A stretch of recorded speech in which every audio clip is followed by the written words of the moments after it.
Ackman. Brad Ackman. Jason Archer. Jim Barrett. Jim Barrett. Caroline Battles. Present. Jerry Bowles. Present. John Bowman. John Bowman.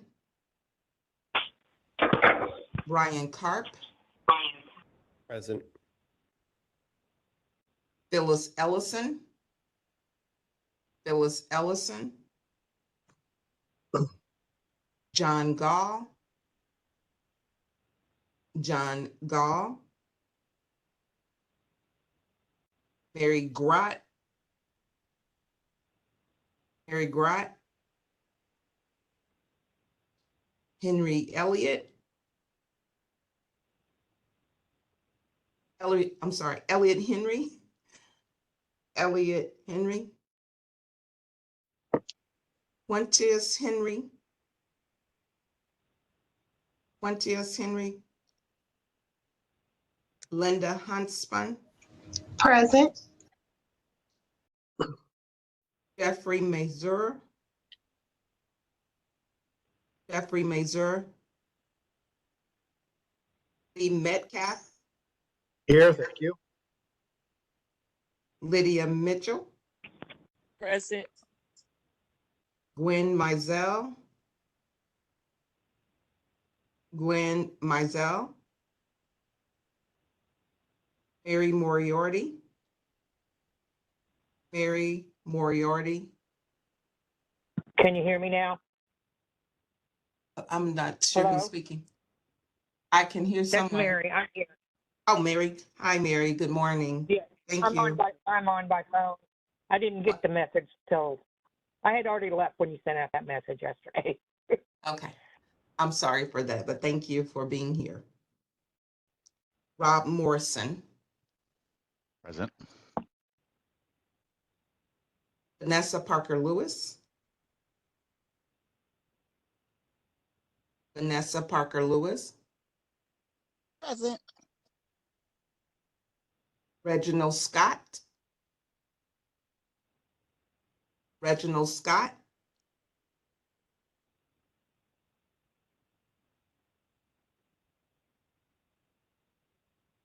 We have 10.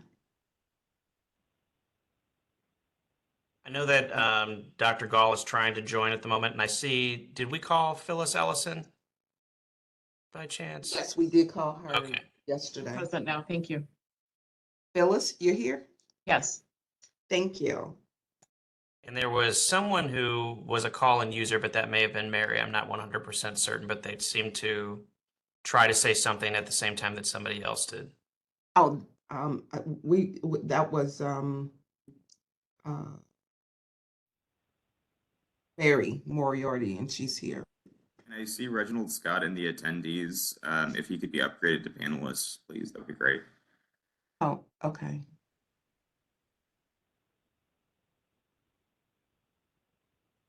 Yeah, I'm not sure who call-in user 3 or call-in user 4 is in the attendees, but those may be also members potentially. Is there any way that our IT partner today could maybe check to see who those attendees are? I'm not sure if there's a way to do that if they can't speak at the moment. Panelists so that they can speak for a moment. Yeah, I can request unmute him, so it's to user 3. Mavis, could you record if Reginald Scott is here now that he's a panelist? Yes.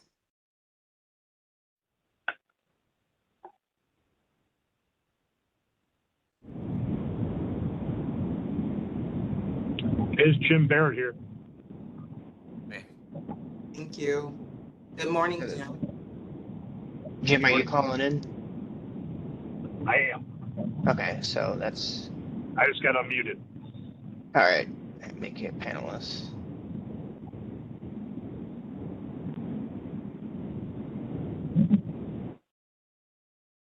I'm going to unmute call user 4.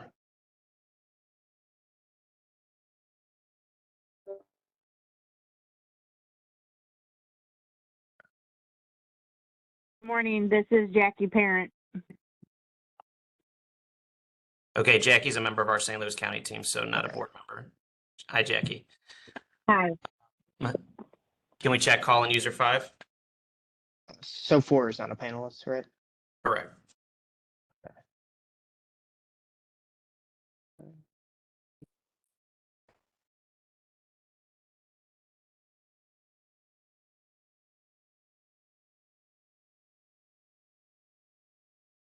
All right. All right, this is user 5.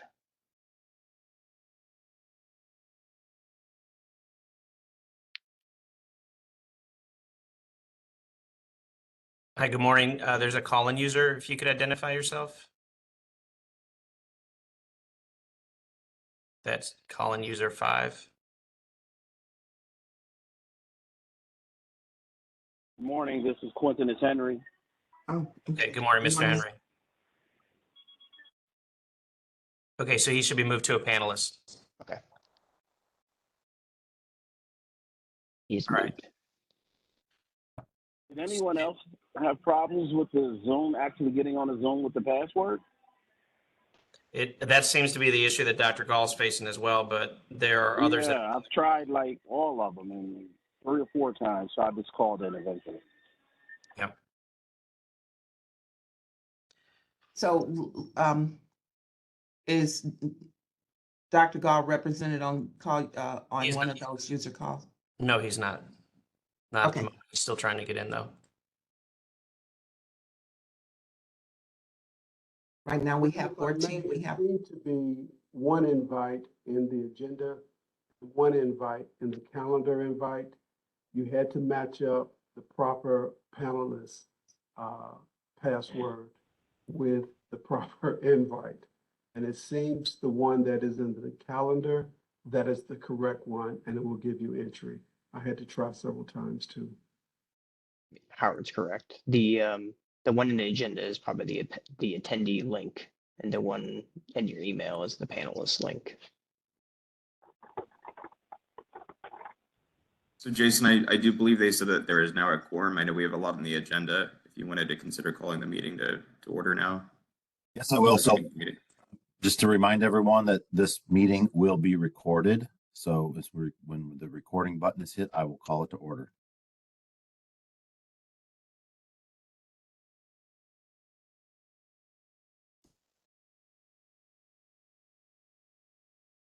Jason, it looks like the meeting recording is in progress right now. Terrific. Well, let's call the meeting order for the St. Louis County WIB Board, November the 17th, 2023. Good morning, all, and thank you all for being here this morning. Let's just get into it. First order of business is Director of Human Services, Director Hayes. Good morning. Good morning, Mr. Chairman. Second order of business is happy Thanksgiving to everyone. The St. Louis 15 county region generates approximately $173 billion in product. To remain competitive across the country, we must do better. I have every faith in the decisions that our senior executives and business owners will make. But it seems to me will lie in the hands of our workers, increase worker productivity. And because of that, I've asked Greg to put together a business roundtable with the county executive today so that we can listen and collaborate and direct policy toward their needs for workers. And so we'll report back to this board on outcomes. That's my report, Mr. Chairman. Thank you, Mr. Director. The next order of business is my remarks, and my remarks are just echo the directors. We got a holiday coming up. I want to thank you all for taking the time to get on this morning. And as we're trying to discuss in 2024 to have some meetings back in person. So I really look forward to us getting that figured out and being together in person again, starting few meetings in 2024. So that's really what I want to report out. So thank you. The next order of business is the financial report. Yes, thank you, Mr. Chair. I'll be the one delivering the financial report. Let me just make sure I can pull it up real quick. I just need to share the screen, so give me 1 second.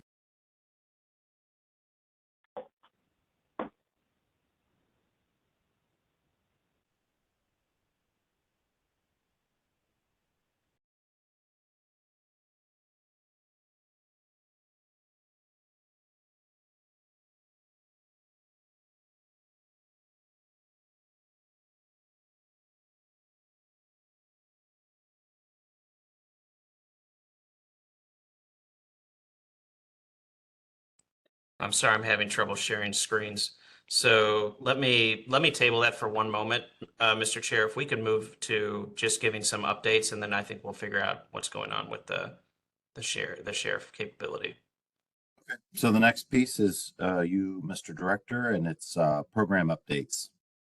Sure. So let me first say that I'll just echo what Director Hayes said, which is we're in the spirit of Thanksgiving, and we appreciate all of your support and commitment to this board. We've had a challenging year, and we've also been able to welcome some new faces to our board. And so we know that your time and commitment, is really important to helping us to fulfill our obligations to the public as we deliver workforce development services. We also know that many of you have very busy calendars and that it's challenging at times to make time for extra activities. And so just want to say we appreciate your time commitment, your thoughtful support, and your guidance as we implement programs that we think will have that we know have a powerful impact on the community, both to job seekers as well as the employers that we serve. So I just want to kind of quickly talk about this week. This week is National Apprenticeship Week, and so that's a nationally recognized week where where folks across the country elevate the tool of apprenticeship as a valuable resource for training and developing our workforce. As we all know, 2- and 4-year college pathways are still incredibly important to our local economy and to individuals being able to pursue economic opportunity, but alternative pathways like apprenticeship offer people an opportunity to gain an industry recognized credential that's highly valuable in the market, while also enabling employers to better recruit and retain the talent that they have as well at the same time. So this week, there are a number of events that were being held across the state. The state of Missouri held an event focused on Missouri apprenticeships, and that was, I believe, well attended. And again, the state of Missouri has made it a priority to invest in the development and expansion of apprenticeship throughout the state. And we have a number of partnerships, one of them with Washington University, that was elevated this week too at a special ceremony that they held at their BJC Medical School campus. And they recognized that since 2019, they've had a little bit over 290 participants go through their medical assistant apprenticeship program or their incumbent worker training program, which we partner on with them as well. And individuals who go through that program, go through a 12-week training period, and then they remain on for another 9 months to complete an apprenticeship and get their DOL registered apprenticeship oftentimes. But that critical training that we fund on the front end in the 12-week period is essential to their continued journey in obtaining that apprenticeship and securing longer term employment. And many of them end up staying with Washington University after that. So the event was well attended with former apprentices as well as community partners that support that initiative. But St. Louis County was made a key highlight of that event, and Director Hayes delivered some great remarks, really drawing attention to the work of this board and the work of the county in supporting that program. And I was happy to hear too that as we look at that impact of the apprenticeship program, that we have wide impact across the county. We're serving primarily North County residents who enroll in that apprenticeship program, but we also have a number of residents in South County and West County, as well as St. Charles County, St. Louis City, and on the Illinois side as well. So truly a bi-state collaborative effort. And of that 292 that have enrolled in that program, we've supported a significant portion of those participants and have a high credential attainment rate for those who actually successfully, or those who enroll in that program and then ultimately successfully complete. So we heard some powerful stories from individuals who have gone through that program and who said how life-changing the experience was for them.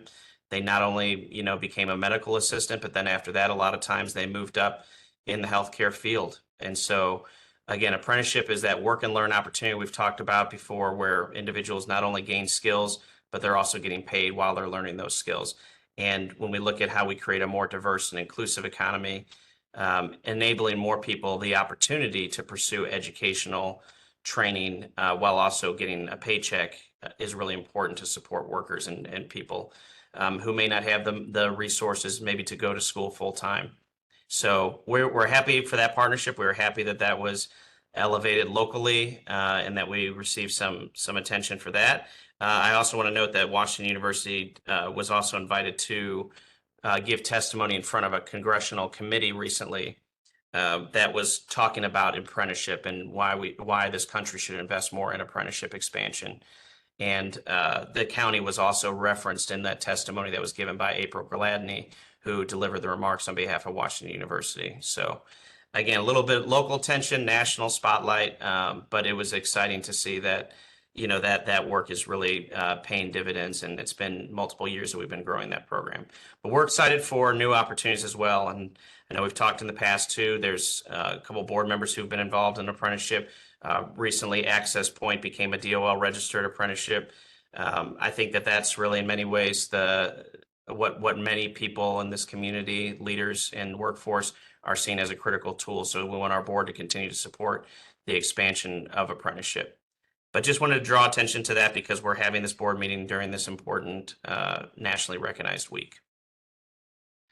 Outside of that, the only updates I have is just to give a quick update on contract status. We do have several of our contracts in queue for signatures with our new providers. As you all know, we've been working under transitional and extended contracts for a period of time with Educational Data Systems, Inc., as well as Employment Connection, and we'll be moving to the executed contracts with new providers in the week ahead. So we're working to make sure that those signatures are fully obtained. We have a number of signatures on the county side that need to be provided in addition to the subcontractors, but that will, by the time we meet next, we'll have new providers that we want to introduce you to and to be a part of our workforce team. And I'll also say that one thing that we talked about at the last meeting was having a board orientation and more financial training. I think that was something that was raised as a question and request for assistance. And so we're going to be scheduling at least one board orientation in December. We're going to invite our new members, but we're also going to send it out to the full board to invite anyone who wants to come out and see the job center and understand, how our programs work, and then get a chance to meet our subcontractors who are delivering those program services. And so that has to be a public meeting as well. So we're going to work to coordinate that with all of you and the county counselor's office, but you can expect to see the invite come out for that, or at least a request if you're interested in participating, to let us know to RSVP for that event, and we'll put that on the calendar for some time in December. And then the financial training, Mr. Metcalf, I know you are the individual who actually raised that issue, but I'm sure plenty actually have questions about how do WIOA budgets get developed? How does this funding really work? And so definitely hear that. And we want to make sure that we create a webinar or virtual training opportunity for board members. So we haven't settled on the exact format for that, but we assume it will be virtual, and we haven't set a date yet, but we expect to do that as well before the end of the year if possible. So we'll try to do an orientation and offer the opportunity for anyone who wants to go deeper on some of the financial questions that you might have, and how we, when we look at our expenditure reports and we look at our budgets, how we develop those, we'll have that opportunity available to you. So be on the lookout for a follow-up from this email indicating that we want to see who's interested, and then we'll work to schedule it around the calendars of those who are interested in participating.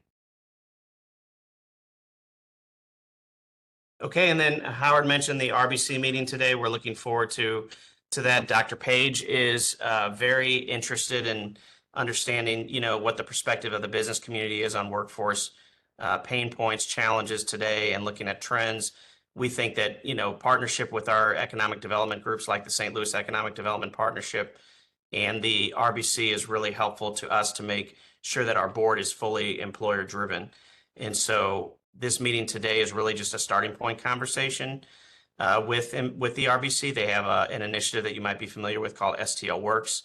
So one goal is to try to see how we can better tie into that initiative, but also just to raise awareness among members of the business community that'll be present about the value and the opportunity of partnering with a workforce development board. And many don't know, for instance, that St. Louis County has a workforce development agency that can provide business services to those employers. And so we'll be talking about our OJT programs and apprenticeship and incumbent worker train opportunities with them as well as we have that meeting. But we think that's an exciting starting point conversation. And of course, we know that we have private sector representation on this board too, to help us continue to think about the best ways that we're always employer driven.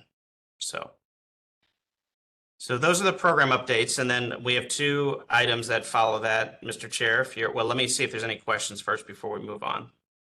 Any questions on the updates?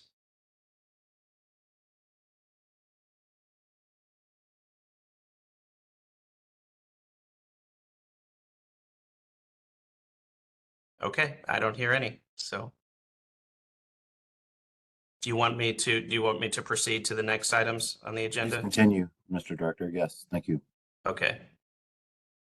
So there's two items that we want to take some votes on today, and they're related to committee work. One discussion item that we had at the October meeting was creating more opportunities for committee engagement, board engagement through committees. And so there's a couple committees that we want to form. These are only ad hoc or temporary committees for a certain, purpose. And so they're not the standing committees that would meet regularly throughout the course of a year. They have a very specific and time limited charge. And so the first committee, let me see if the share screen is working now. The first committee is our training provider committee, and that committee is essentially to look at our training programs with a little bit of a closer lens. Jason, can you give me a thumbs up if you can see the blue screen? Okay. So the training provider evaluation committee, we're getting to the point of renewals for our training provider contracts. And so we want to make sure that we get perspective from the board about our existing training provider roster, and also to help us develop some criteria for evaluating the renewal of those contracts. I can say that over the last at least 5 years, probably many of the ways that we end up contracting with with training providers is primarily driven, one, by the interest of the customers that come into our job center.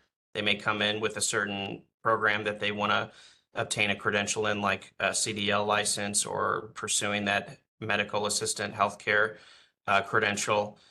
But a lot of times these contracts are just regularly renewed, and there's not always the time that is needed to step back and really look at, what the performance of the training providers are, what feedback we've received from the customers who've gone through these programs, how they compare to other training providers in that similar industry. And so we want to develop a more of a standardized process for evaluating whether or not we renew contracts, and make sure that it's not based on relationships, but that it's based on data and based on really looking at performance. And so the committee's function, the board committee's function, this is not to necessarily evaluate the contracts and tell us which contracts we should renew.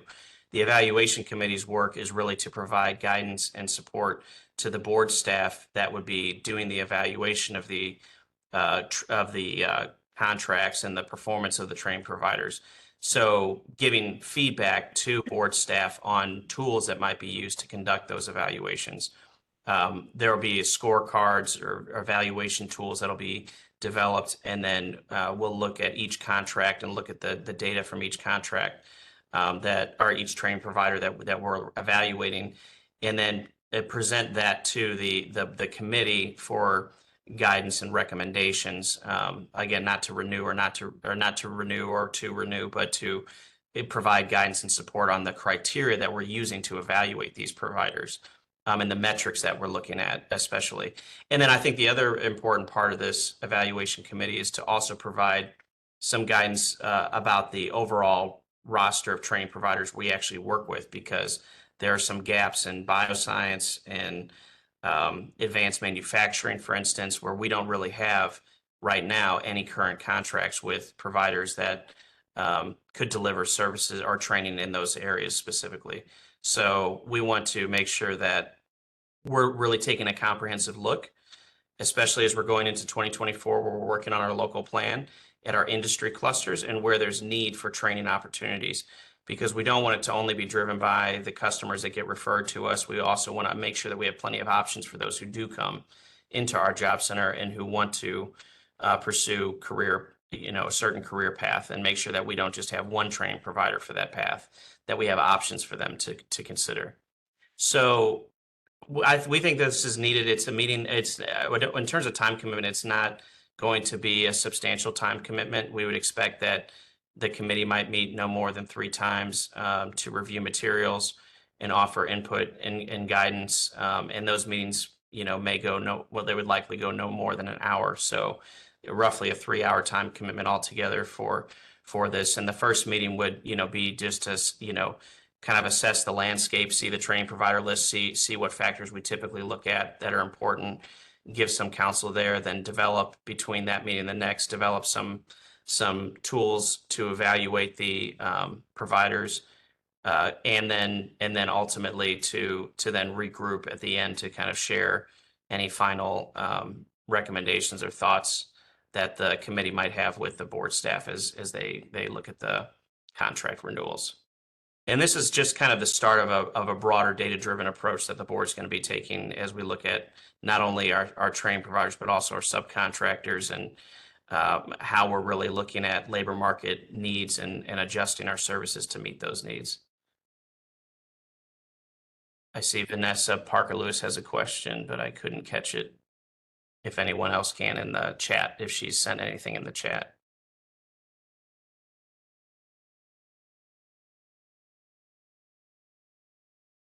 So Greg, Vanessa Parker Lewis said, will there be another committee to assess the training landscape for county employees also? For county employees, is that the population that she mentioned? Yeah. Yes. Well, I think that looking at training opportunities for county employees is important, and we certainly should look at the landscape assessment of what professional development or training opportunities are currently available. That's a good idea. I didn't think about a committee for that, but I think that's a good idea to talk to our county administration and human resources department about as well. Yeah. Hey, Greg, I'm sorry, and I'm pulling into the That's garage okay. of our building, so it probably will go out here soon.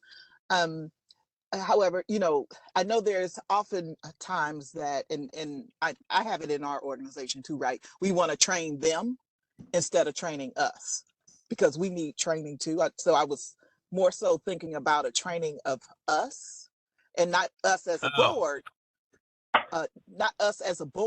but more of us as service providers, and making sure that we have the tools for professional development and service delivery as well. Mm-hmm. No, that does make sense. I'd be happy to follow up on that. It looks like Jerry Bowles says that's a great idea too. So maybe we already have the start of a new committee for that. So I would be open to talking through that a little bit more, and maybe coming back at our next meeting, Vanessa, to look at how we create something that would be valuable in that way. And like I said, it looks like Jerry might be wanting to give some thoughts too. So, okay, and I think other piece too. Mhm. I'm gonna, and I know that this is probably nuanced, but I'm just gonna ask this: could we perhaps call it learning and development instead of training? Because it's learning is continued, and training, I think of, I trained you and that's it, instead of a continuous journey. Yeah, I think in the world of workforce, training tends to be the word that's often used, but I think all of this, the way I look at it is talent development and learning and development and growth, Yes. overall versus just the end goal being the attainment of a credential, right? Because that's really only a tool to help someone get to a certain position in their career pathway. But ultimately, we want career advancement, we want career growth, we want continuous learning and development. So yeah, Yes. we can play around with the language a little bit, but I like your thinking about that too. And the words we use are important to really, determine where, what we're communicating to the public or to the participants that we're serving. And I think when you say something around training, it carries a certain meaning, but when you talk about learning, growth, development, it's even more expansive. And I'm going to go one step further, and I need to get more information about this, but I was in a diversity committee meeting, and our partners from Puerto Rico outlined that when you use competency, that's insulting to them, to use that particular word. Although, in the US, we use that all the time, workplace competencies. But so I also think that we should probably think about diverse attributes as we're designing and looking through different programs to make sure that diverse attributes are taken into consideration with our language, whether it's training, learning, development, how we're administering the programs, all of that. Because we definitely don't want to be offensive. Sure, absolutely. Any other comments or feedback on this committee? I saw that Dr. Gall joined us, by the way, before I get any more feedback. So if Mavis could note that. Dr. Gall, can you hear us and just confirm that you're in the meeting? I thought I saw a chat come in from you. Yes, I'm available. Okay. So Mavis, please make sure that we record that Dr. Gall is with us now. Okay, I have as recorded. I have a question for Gwen Mizell. She's caller number 6. So if the tech could unmute her, she's a board member. But her question, so we can go ahead and move forward and we can get our question answered, was, are the jobs for which we are training aligned to the 2030 jobs plan? I would say yes and no. The 2030 jobs plan has some the industry sectors, especially in advanced manufacturing, healthcare, are industry sectors that are called out in the 2030 jobs plan, and bioscience, life science, I think, is also called out.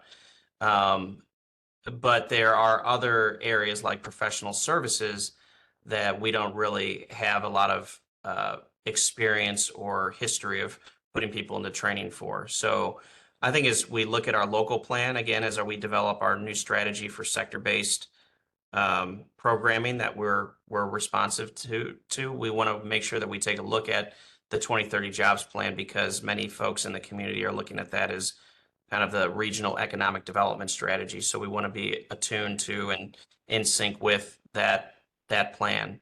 And that 2030 jobs plan also calls for, investment in pathways that lead to quality jobs. And when they look at a quality job, they look not just at the wages, but they look at whether or not someone obtains benefits, whether or not there's career advancement opportunities in those occupations. And the Department of Labor has done some work on this in the past couple of years too. They have this definition of a good job, they call it. And that really looks more at those other features that provide well-being and stability for a worker. That's not just, again, the wages.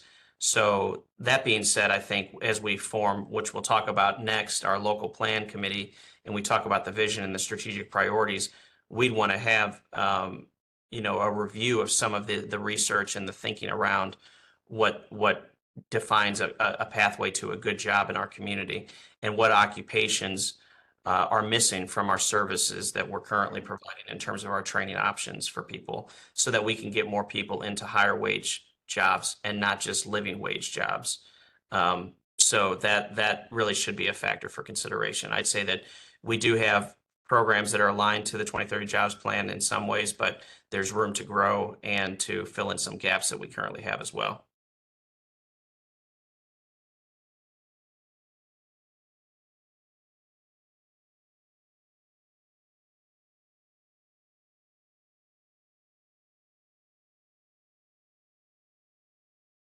So any other comments or questions?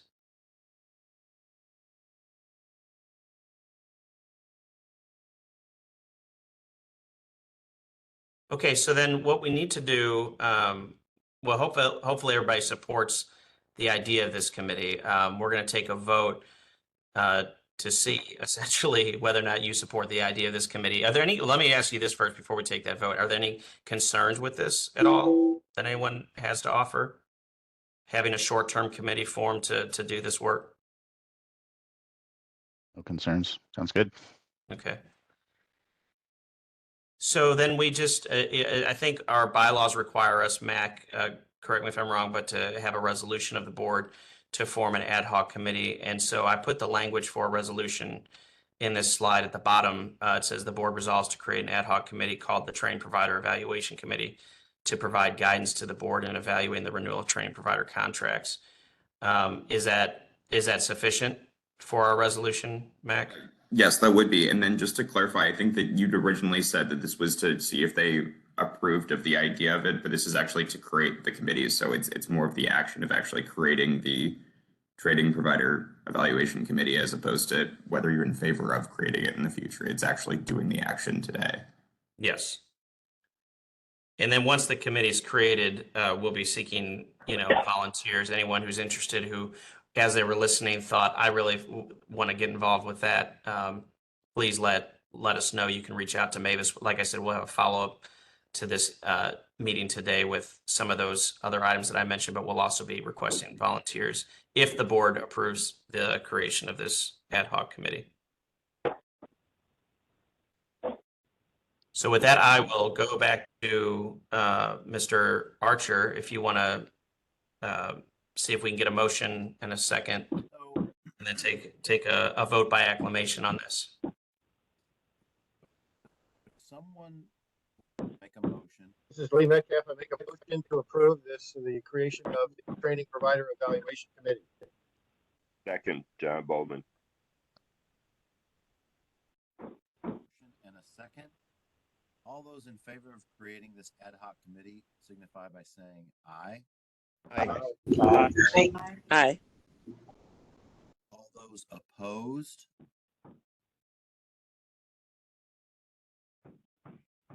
Hearing none. And are there any abstentions that need to be recorded? Jason, it's Caroline. Caroline has abstained. Okay, thank you, Caroline. So I believe that motion has passed and we'll create that committee. So thank you, Greg. What is the next? Yep. So the next committee is the local plan committee. So every year we have, well, I shouldn't say every year, it's every 4 years we have the opportunity to create a new local plan. And that's consistent with the state of Missouri also creating a statewide plan. Our last plan was created and approved in 2020, and it covered the period of time to 2024. So next year in May, I believe is the month that we would be submitting a new local plan for the county workforce development board. Every local region has to submit their own local plan. And then we also have a regional plan that we have to also be a part of for our bi-state area. But the local plan really is an opportunity for the board to set the vision and the strategy that guides all of our programming and the services that we provide to the community, and also guides our policy-making authority as a board as well. And oftentimes we develop the local plan and we present it to the board in order for the board to ratify and vote to approve it. But this time around, we want to have some hands-on support in the creation of the local plan itself. And we're not expecting this local plan, as Dr. Manning could probably tell you, is pretty extensive, has a lot of attachments, has a lot of local policies and technical components to it. But we're asking board support not in that element as much as we are in just helping us to craft a vision statement and a mission, and then to set kind of a set the strategic priorities for us. And so we would want probably up to 5 members to be a part of the local plan committee. And their purpose would, again, to be to meet. I wrote at a frequency determined by committee members, but again, this seems to me like it would only be a few meetings. And I would say that our timeline for completion should run from, once we create this committee to the next board meeting, which we'll have in February. And then in February would be an opportunity for the board to review that vision statement, to review that those strategic priorities, and So Greg, this is Lee. Does it make sense? You need a committee to approve this? I'm sorry, Lee, what did you say? Do you need us to approve this? It makes so much sense. Yeah, I will need that. Yes. Okay, can I just cut to the chase? Can I make a proposal that we approve this committee? Do I have a second? John Gall seconds it. Greg, it's just perfectly good sense. We all need to be involved in this. I appreciate these committees. You now have the approval of the board. If you want to take roll, then we're done. Sounds good. All right, Mr. Metcalf, thanks for just steering it right forward. You just took the words and carried it forward. So, Mr. Archer, if you want to, or Mavis, you want to? No, it's Mr. Archer. I'm sorry. You wanted to get we got a motion. We have a second. We have a motion. We have a second. All those in favor of creating a local plan committee signify by saying aye. Aye. Aye. All those opposed? And are there any abstentions that need to be recorded? Me again, this is Caroline. Caroline, thank you. All right, the motion has passed. Thank you, Greg. All right. So again, we'll be looking for volunteers for that. And with that, those are the main items that we had for the agenda today. We did have a closed session that we just wanted to have a further discussion about matters that we've discussed at previous meetings that we need to have closed session for. We just wanted to allow the board to have some opportunity to ask some questions and provide some updates on that. So if you want to go I'd forward. like to read this, and if someone would make this a motion after I read it in a second, we can go into closed session, and the motion would be to go into closed session pursuant to section 610.021 subparagraph 1 RSMO and section 114.020.1 subparagraph 1 SLCRO. Would someone make a motion and second? So moved, John Gall. Sorry. Second. John has a motion, and who was the second? I'm sorry. No, Scott. Reginald Scott, thank you. All those in favor signify by saying aye. I apologize, Jason. This actually has to be a roll call vote for closed sessions. Closed session, you got it. Mavis, would you please call roll? Yes. Roll call. Brad Ackman.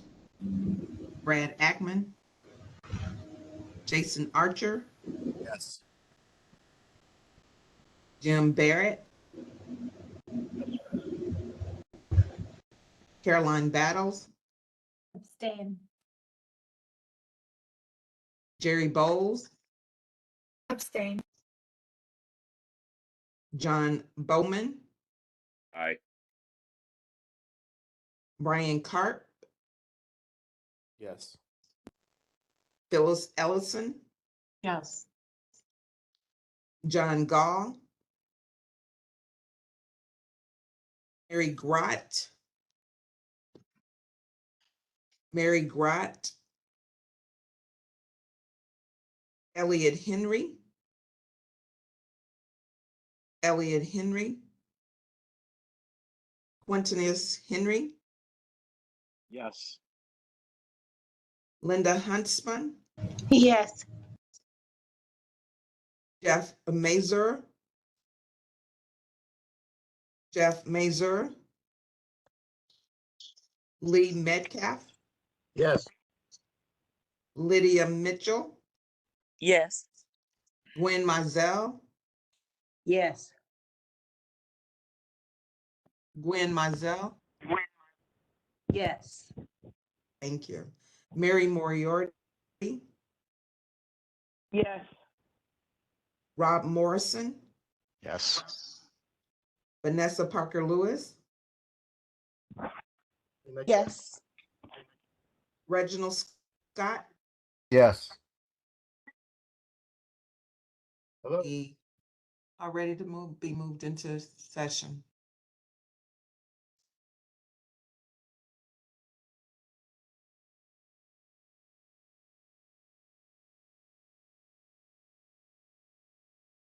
Did the county IT technician hear that?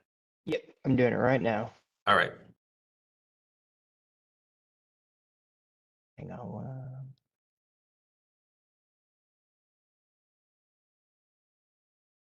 There you go. You guys can join.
Has it ended, the closed session?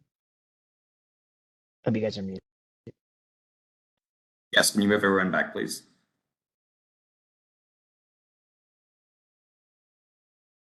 Yeah, it's gonna close in about 25 seconds, so it'll move everyone back.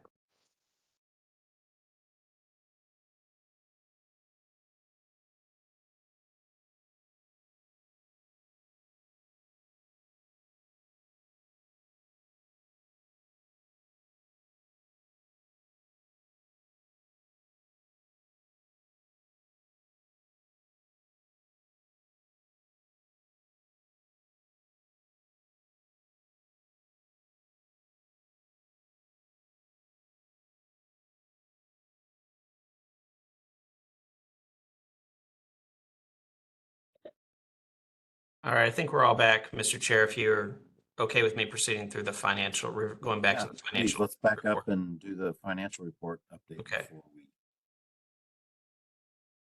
All right, so this is just the standard, excuse me, the standard financial report that we provide on, excuse me, on the WIOA funds that we have. So as you all know, we have allocations for PY22 that we're still spending down, and then we also have PY23 allocations. And so we've not spent our PY23 funds yet. We're spending our adult PY22 funds at a pretty good clip of almost 70% fully expended there. Our youth funds for PY22 are much smaller than they would normally be at this time, given some of the discussions around what we just talked about in closed session. There's reasons for that low amount, given that some of those, plenty of those invoices hadn't been paid for some of the programming. So that's down from where we typically are for spending for youth, but we're confident that once we get the new subcontractors fully up to speed and implementing their programs, that we'll move that rate pretty fast. We have until 2024, June of 2024, to fully expend all the PY22 funds. And then dislocated worker, typically we have trouble spending that bucket of funds as well, but we're at about 50% for the year. And I think we just recently started spending the PY22 allocation in the past few months. And so as you all know, sometimes we have money that we roll over. We oftentimes have money that we roll over from one year to the other, but our expiration date for these funds, again, it's always 2-year periods. And so we received these funds back in 2022. And when we say PY22, again, we have time to spend it until 2024. So at that rate, and with some of the programs that we are operating, especially incumbent worker training, that allows us to draw from dislocated worker funds, we should expend that fully by the end of the year as well. And so then we just, we have funding that's available for our contracts and for our program delivery out of the PY23 allocation that we just recently received this past year, past few months. We just received notification of our FY money for those PY23, FY24 funds. And so once we fully expend the PY22, we'll move into spending those funds. But this is, like I said, fairly consistent with our typical spending levels, except for the youth program for the PY22. That seems to be, much smaller than normal. But we have 2 organizations that'll be providing services for out-of-school youth, and then an in-school youth provider that will be moving forward on programs like Work Experience that will help us to expend these programs, or these funds. And so when Lee mentioned the need to have financial training, what we'll do at that financial training is to break these programs down even further in these expenditures. I mean, you're seeing kind of the broad view of what the expenditure rates look like, but when we have some time to go through in more depth, what these numbers really mean, where the spending's mostly occurring, where we could probably spend more money, those kinds of conversations can be had in that more in-depth session that we offer to the board as an opportunity to learn more about the financials. Any questions?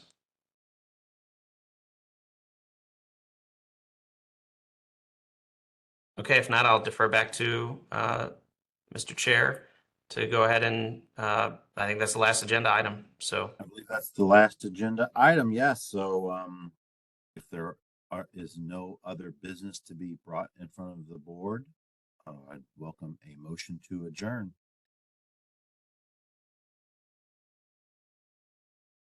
So moved. Second, Gwen Mizell. Motion and a second to adjourn. All those in favor signify by saying aye. Aye. Aye. Any noes? And any abstentions?